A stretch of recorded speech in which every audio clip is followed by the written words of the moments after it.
하나님 말씀 함께 보도록 하겠습니다. 오늘 우리가 함께 볼 하나님 말씀은 디모데후서 2장 3절 4절 말씀입니다. 디모데후서 2장 3절 4절 말씀, 우리 다 같이 한 목소리로 말씀 함께 보도록 하겠습니다. 너는 그리스도 예수의 좋은 병사로 나와 함께 고난을 받으라. 병사로 복무하는 자는 자기 생활에 얽매이는 자가 하나도 없나니 이는 병사로 모집한 자를 기쁘게 하려 함이라. 아멘. 오늘 이 시간에는 그리스도 예수의 좋은 병사라는 제목 가지고 우리가 함께 하나님의 말씀 나누며 은혜를 함께 사모하기를 원합니다.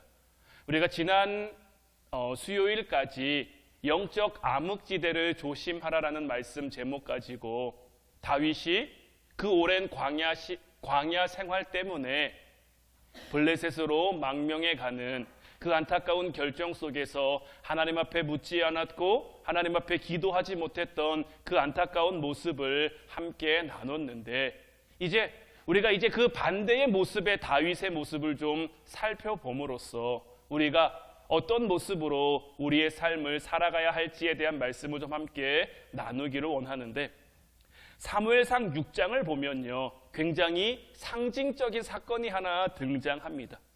어떤 사건이냐면 하나님의 임재를 상징하는 하나님의 언약궤가 다윗성으로 다시 돌아오는 사건이에요. 당시 왕이었던 다윗은 그 사실이 너무나 기쁘고 감사했습니다. 그 감격이 얼마나 컸던지 왕으로서의 체면을 차릴 새도 없었어요. 그 기쁨을 감출 수가 없어서 그 들어오는 언약궤를 바라보며 덩실덩실 춤을 췄는데, 얼마나 격하게 춤을 췄는지 자기 옷이 흘러내릴 정도로 격렬하게 춤을 추며 기뻐했단 말이에요. 그런데 이 모습을 누가 지켜보고 있었느냐? 그의 아내였던 미갈이 지켜보고 있었어요. 그 모습을 지켜보면서 굉장히 못마땅하게 생각한 거지. 아니, 왕이라는 사람이 왕의 체면도 생각하지 않고 저게 뭐 하는 건가? 그러면서 남편을 비웃은 거예요. 사무엘하 6장 20절 말씀을 표준 세번역 버전 성경으로 보면, 다윗이 자기의 집안 식구들에게 복을 빌어주려고 궁전으로 돌아가니 사울의 딸 미갈이 다윗을 맞으러 나와서 이렇게 말하였다. 오늘 이스라엘의 임금님이 건달패들이 맨살을 드러내고 춤을 추듯이 신하들의 아내가 보는 앞에서 몸을 드러내며 춤을 추셨으니 임금님의 채통이 어떻게 되었겠습니까? 다윗의 모습과 미갈의 모습, 성경은 굉장히 대조적으로 이 둘의 모습을 그려냅니다. 성경을 보다 보면요, 이렇게 대조되는 인물로 등장하는 그런 모습들이 있는데, 오늘 이 다윗과 미갈 역시 마찬가지인 거예요. 다윗의 모습은 지금 어떤 모습입니까? 엄청난 기쁨을 드러내며 춤을 추고 있단 말이에요. 그런데 다른 한편에서는 어떻습니까? 그 모습을 한심하다며 비웃고 있는 거죠. 특별히 이 사무엘하 6장 20절 앞에 보면, 사무엘하 6장 16절 말씀을 보면, 여호와의 궤가 다윗성으로 들어올 때에 사울의 딸 미갈이 창으로 내다보다가 다윗 왕이 여호와 앞에서 뛰놀며 춤추는 것을 보고 심중에 그를 업신여기느라 라고 되어 있는데, 이 말씀에서 우리가 눈여겨봐야 될 것은 뭐냐면 미갈이 창으로 내다봤다라는 거예요. 여기서 다윗의 태도와 미갈의 태도가 극명하게 갈리는 거예요. 지금 언약궤가 들어오고 있는 상황입니다. 그들이 하나님의 언약궤를 잃었었단 말이에요. 뺏겼었단 말이에요. 블레셋에게 그 궤가 굉장히 오랫동안 뺏겨 있다가 다윗성으로 들어오지 못하고 한번 가져오려고 했다가 이 여호와의 궤는 어깨에 메고 와야 되는데 수레를 통해서 가져오려고 했다가 그것을 가져오지 못하고 아비나답의 집에서 또 오랜 시간 동안 있었잖아요. 이제 그 모든 과정이 다 지나고 아픔과 눈물의 그 안타까움의 현장이 다 지나고 하나님의 궤가 다시 돌아오는 그 기쁨과 감격의 순간이란 말이에요. 그런데 미갈은 지금 어떻습니까? 그 기뻐하는 다윗의 모습을 보고 업신여기고 있는 거죠. 왜 그는 업신여겼을까요? 그는 왜 이 기쁨을 함께 나누지 못했을까요? 사울의 딸 미갈은요, 그 하나님의 언약궤가 돌아오는 그 현장에 함께 있는 것이 아니라 창에서 내다봤다라는 데 우리는 초점을 맞출 수 있어야 되는 것. 그러니까 마치 이 미갈은 구경꾼처럼 그 장면을 들여다보고 있는 것. 이것을 통해 우리가 깨달아야 될 것은 무엇입니까? 미갈과 같은 구경꾼 같은 삶으로서는요, 우리는 하나님으로 인한 기쁨을 누릴 수 없다라는 것. 그러니 어떻게 해야 되겠습니까? 우리가 창문 곁에 서 있다면 그 창문에서 내려와야죠. 창문에서 내려와, 구경꾼의 자제에서 내려와 그 현장의 기쁨을 경험할 수 있는 그 현장의 믿음, 현장의 신앙을 우리는 회복할 수 있어야 되는 거예요. 오늘날 우리 그리스도인들도 두 종류로 나눌 수 있습니다. 창문에서 구경꾼처럼 예배드리는 사람, 현장에서 살아있는 그 생생한 기쁨으로 예배드리는 사람, 이 두 부류로 나눌 수 있는 거죠. 이런 관점에서 우리 인생 역시 두 부류로 나눌 수 있는데, 하나는 온도계 같은 인생이고요, 하나는 온도 조절계 같은 인생이라고 할 수 있을 거예요. 온도계 같은 인생은 어떤 인생이겠습니까? 온도계는 뭐 하는 거죠? 지금 온도가 몇 도인지를 측정하는 거죠. 온도계의 역할은 그게 다입니다. 다시 말하면 온도계가 가진 그 한계는 그 상황을 분석만 잘한다라는 거예요. 지금 온도가 몇 도인지, 영하인지, 영상인지, 뜨거운지, 추운지 그 현상만 분석할 뿐인 거예요. 이에 반해서 온도 조절계는 뭐 하는 겁니까? 온도를 조절하는 거죠. 그러니까 이 온도 조절계의 역할은요, 지금 온도가 몇 도인지를 파악하는 게 중요한 게 아니라 주인이 그 온도를 몇 도에 설정해 놨는지가 중요한 거예요. 그 주인이 설정해둔 그 온도를 맞추기 위해서 모든 그 집중을 다 하는 거죠. 그러니까 주인이 온도를 20도에 맞췄어요. 그런데 지금 영하 5도예요. 그럼 이 온도 조절계는 어떻게 하겠습니까? 영하 5도의 그 기온을 20도에 맞추기 위해 애를 쓸 테고요. 뭐 더운 바람을 내든지 더운 길을 하든지 그래서 그렇게 맞출 것이고요. 반대로 20도를 넘어가면 어떻겠습니까? 찬바람을 내서든지 아무튼 주인이 설정한 온도에 그것을 맞추는 역할을 다 해야 하는 거죠. 이것을 운동 경기에도 빗대서 설명할 수 있습니다. 운동 경기도요, 뭐 TV로 운동 경기하는 것을 보면요, 그 운동 경기를 해설하는 사람이 있고요, 그 운동 경기를 감독하는 사람이 있어요. 해설하는 사람을 보면요, 그 경기 내내 쉬지 않고 그 경기에 대한 그 전반적인 모든 것들을 우리들에게 다 설명해 줍니다. 선수들의 특징이 어떤지, 선수들의 장단점이 무엇인지 굉장히 잘 알고 있습니다. 그리고 그 경기의 흐름이 어떤지, 어떻게 해야 되는지도 굉장히 잘 분석합니다. 그런데 중요한 것은 뭐냐면 경기를 해설하는 사람은 경기의 승패에는 그 어떤 영향도 미치지 못한다라는 거죠. 그 경기에 영향을 미칠 수는 없어요. 이에 반해 그 경기를 감독하는 감독은 어떻습니까? 그 경기를 해설하는 사람들처럼 우리들에게 친절하게 뭘 설명해 주지는 않습니다. 어떤 때 보면 아무것도 하지 않는 것 같아요. 그러나 감독과 해설과의 결정적인 차이는 무엇입니까? 해설하는 사람은 경기에 영향을 미칠 수 없지만 감독은 경기에 영향을 미칠 수 있다는 거죠. 얼마 전에 아시안컵 축구 대회가 열렸고 지금 그 결과에 대한 후폭풍이 굉장히 거세게 지금 몰려오고 있어요. 뭐 한편에서는 감독을 뭐 경질해야 된다, 뭐 이런 얘기가 나오고 있는데 이런 얘기가 나오는 이유가 어디 있습니까? 감독으로 선임했을 때는 그 감독으로서의 어떤 영향력을 기대했기 때문인 거고 거기에 미치지 못하니까 국민들이 안타까운 마음을 갖는 거겠죠. 해설하는 사람과 감독의 차이점이 무엇입니까? 그 경기를 향한 영향력을 가지고 있느냐 가지고 있지 않느냐의 문제인 거예요. 지금 우리의 인생은 어디에 있을까요? 지금 여러분들의 인생은 어디에 서 있습니까? 혹시 미갈처럼 창문 곁에 서 있는 그런 인생은 아닙니까? 미갈이 그 상황을 정확하게 본 걸 수도, 분석을 잘한 걸 수도, 비판이 정확한 걸 수도 있습니다. 틀릴 말 없이 다 맞는 말일 수도 있어요. 그런데 문제는 뭡니까? 그러한 말도 현장에 내려와서 할 수 있어야 되는데 그저 뒤에서 하고 있다라는 거예요. 뒤에서 하는 건요, 아무런 영향이 없는 거예요. 우리는 우리 신앙의 체질을 바꿔갈 수 있어야 되는 거예요.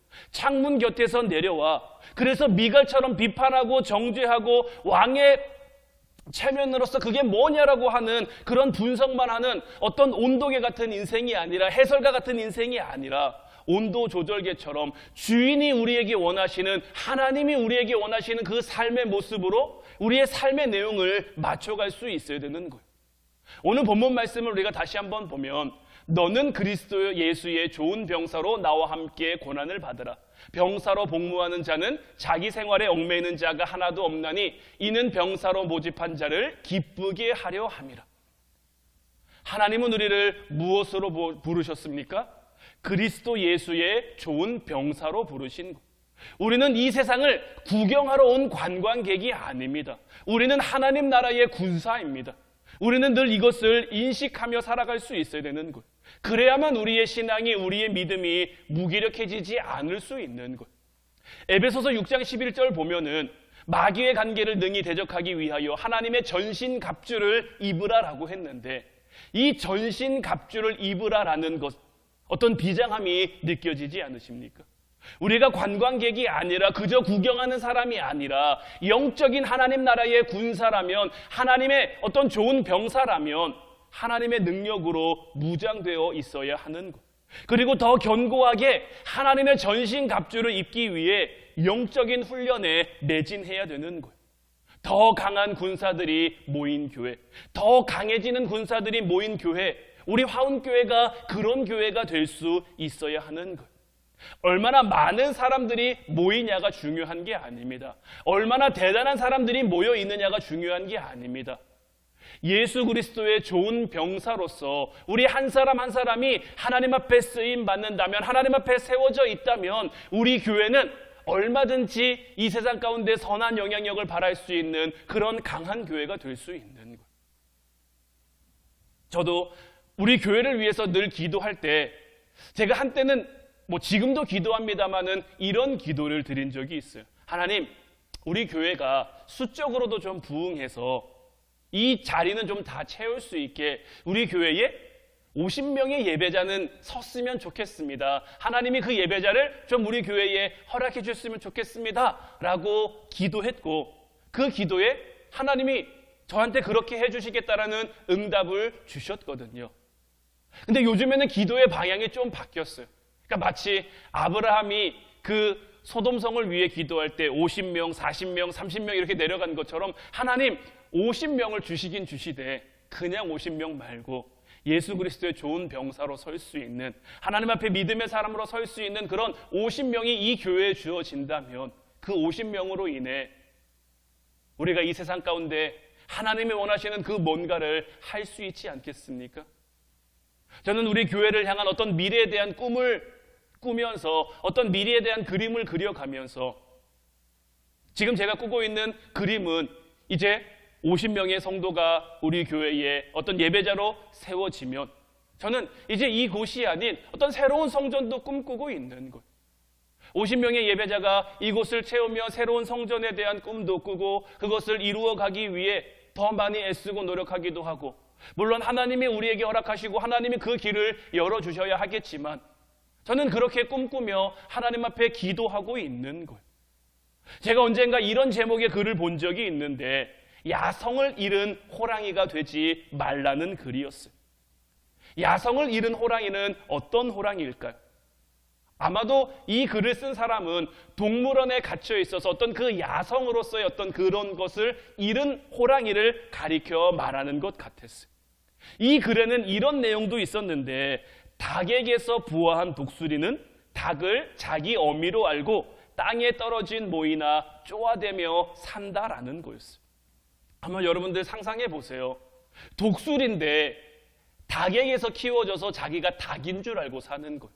그래서 평생 땅바닥만 쳐다보면서 땅에 떨어진 것만 주워 먹고 사는 거죠. 우리가 아는 독수리의 모습은 어떻습니까? 창공을 나는 그 강한 새들의 왕이라고 할 수 있는 그 새가 독수리잖아요. 제가 군대에 있을 때 독수리를 본 적이 있는데요.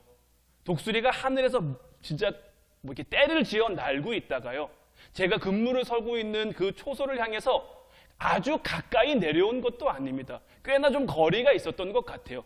근데 하늘 높이 있을 때는 그리 커 보이지 않던 그 독수리가요, 점점 가까이 오니까요, 굉장히 무섭더라고요. 그 독수리라는 그 새 자체가 주는 어떤 그 위압감이 있더라고요.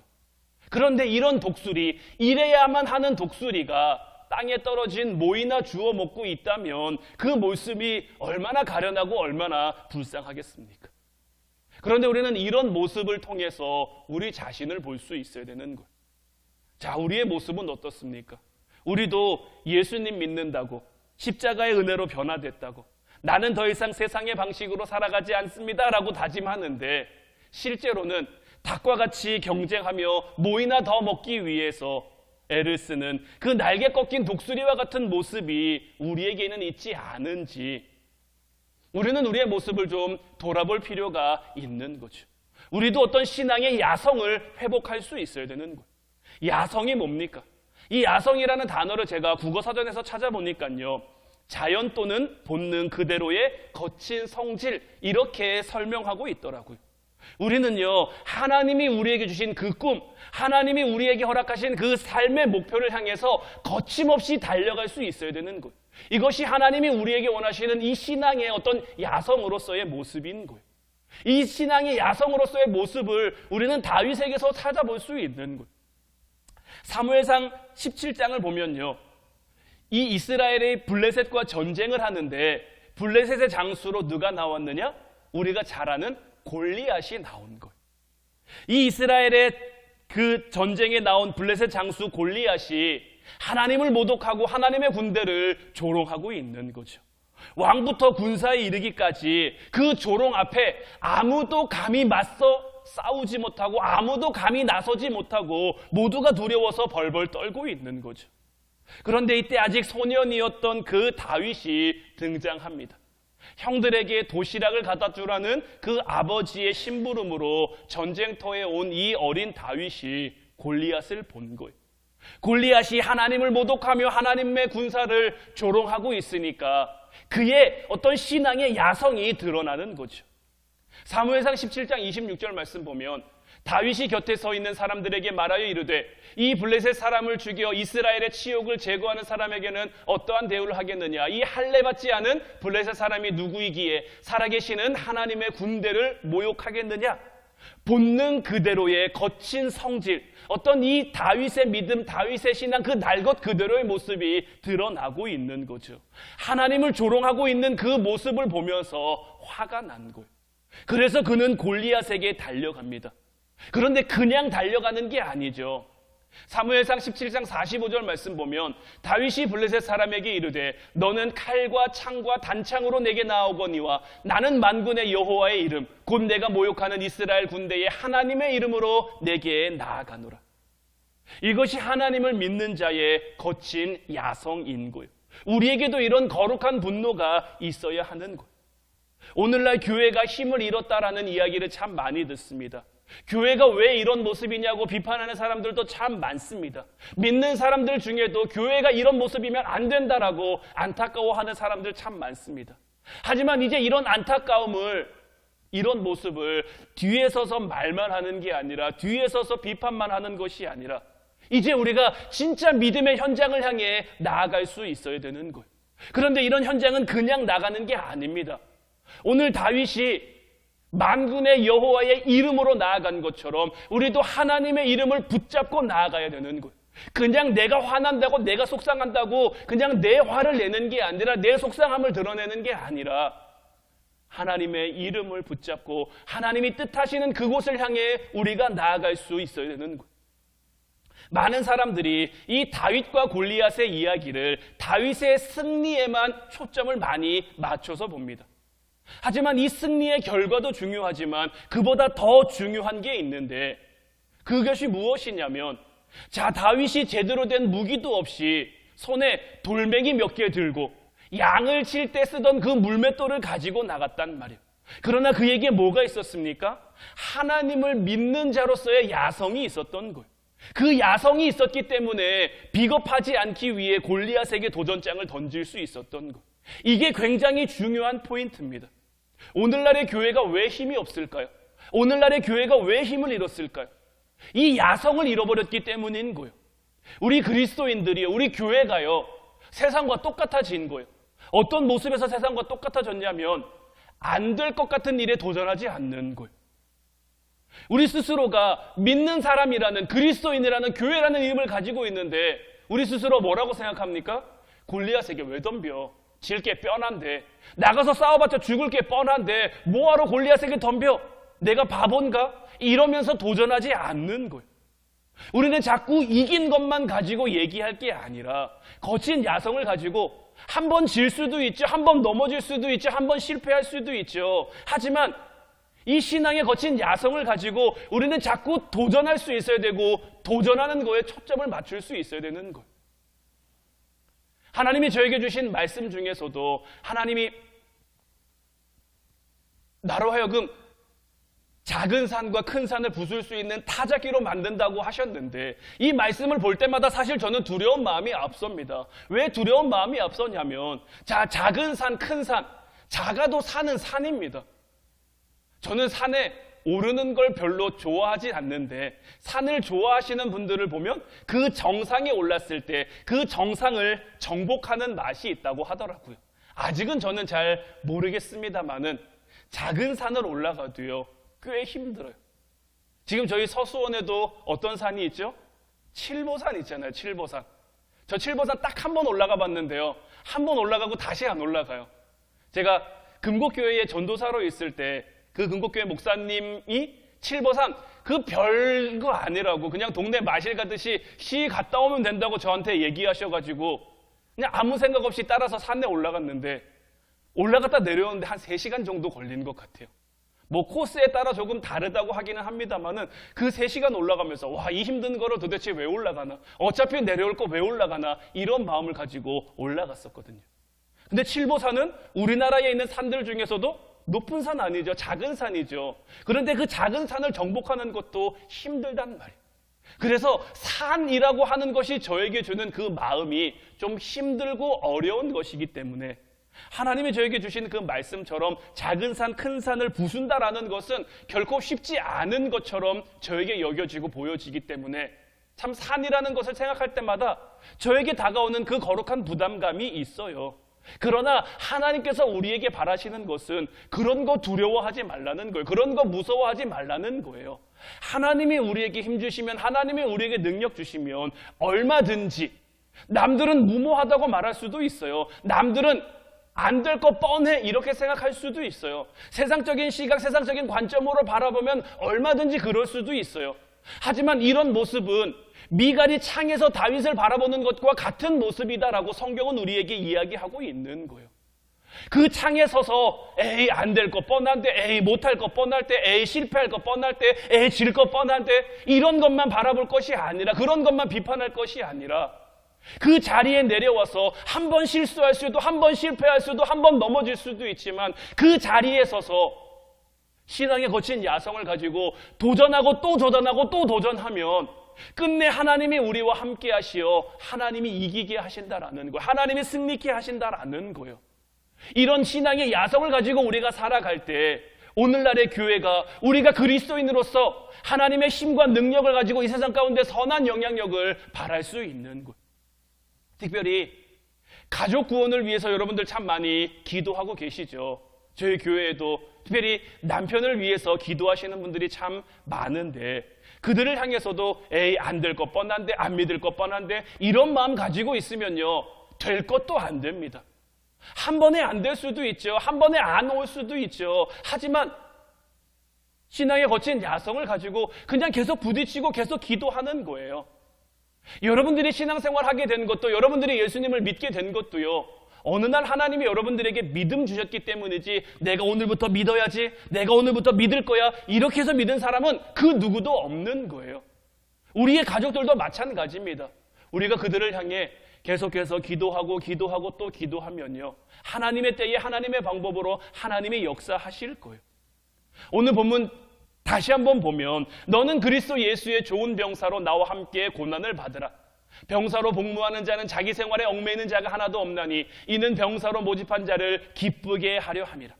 하나님이 우리에게 무엇을 말씀하셨습니까? 너는 그리스도 예수의 좋은 병사가 될 것을 명령하신 거예요.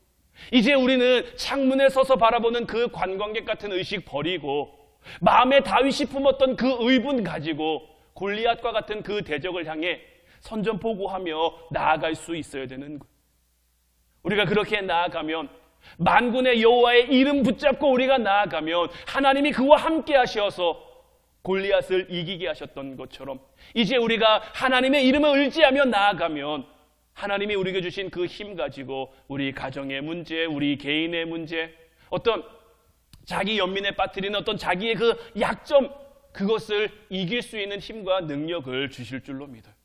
바라기는 사랑하는 우리 화운 성도들 모두가 이제 예수 그리스도의 좋은 병사로 주님께 충성하며 4절 말씀처럼 병사로 복무하는 자는 자기 생활에 얽매이는 자가 하나도 없나니 이는 병사로 모집한 자를 기쁘게 하려 함이라.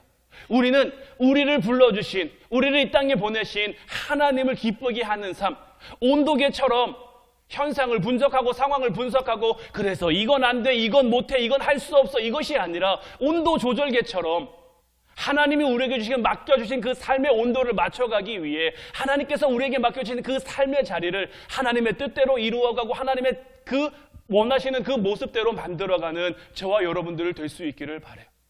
우리가 이것을 위해 함께 기도하며 나아가면 우리를 불러주신, 우리를 택해주신, 우리를 자녀 삼아주신 그 주님께서 우리로 하여금 이 땅에서의 승리의 기쁨, 그 승리의 감격, 언약궤가 다윗성으로 돌아올 때 그 다윗이 정말 그 기쁨을 감추지 못해 자기 옷이 흘러내린 줄도 모르고 기뻐하며 춤을 췄던 것처럼 우리의 삶에도 하나님이 주시는 그 기쁨과 감격이 넘쳐나게 하실 줄로 믿습니다. 그것을 기대하며 오늘도 함께 기도할 수 있는 저와 여러분들 되시기를 주님의 이름으로 축원해 드립니다. 이제 우리 같이 찬양하고 기도하길 원하는데 우리 십자가 군병들아, 이 찬양 힘차게 찬양하고 이 찬양의 고백처럼 하나님 앞에 기도하며 나아가길 원합니다. 우리 찬양하고 같이 기도하겠습니다.